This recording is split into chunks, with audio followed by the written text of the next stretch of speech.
Don't ever listen sa mga taong walang ambag sa buhay mo.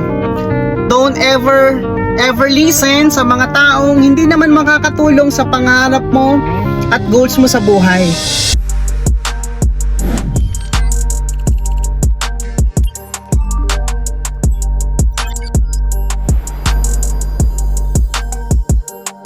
Okay?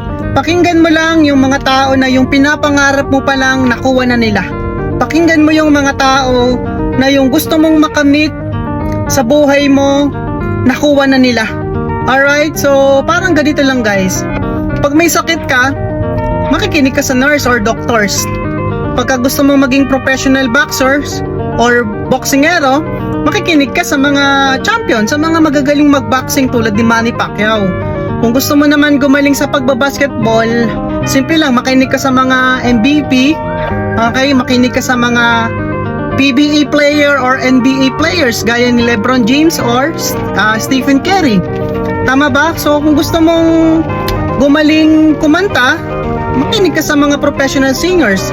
Ganon din sa buhay, kung gusto mong maging successful, bakit ka makikinig sa taong hindi naman successful?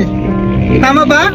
Kung gusto mong magbago buhay mo, bakit ka makikinig sa taong hindi naman nagbago yung buhay? Okay, pakinggan mo lang yung tao na yung gusto mong marating sa buhay ay narating na nila.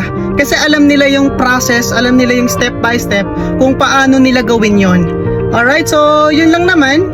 Again, don't ever listen sa mga taong walang narating sa buhay if you want na may marating sa buhay. Diba? Pakinggan mo lang yung mga taong successful kung gusto mong maging successful. Diba? Pero kung gusto mo naman mag-fail sa buhay mo, that's the time na pakinggan mo yung mga taong walang narating sa buhay at hindi successful. Alright, so yun lang naman sa video na to. And I hope na kahit short video lang, may natutunan po kayo. And itong mga sinishare ko is based on my experience lang naman. Kaya ako po sinishare sa inyong lahat. Alright, so well anyway guys, maraming salamat. See you again sa next video. Bye-bye.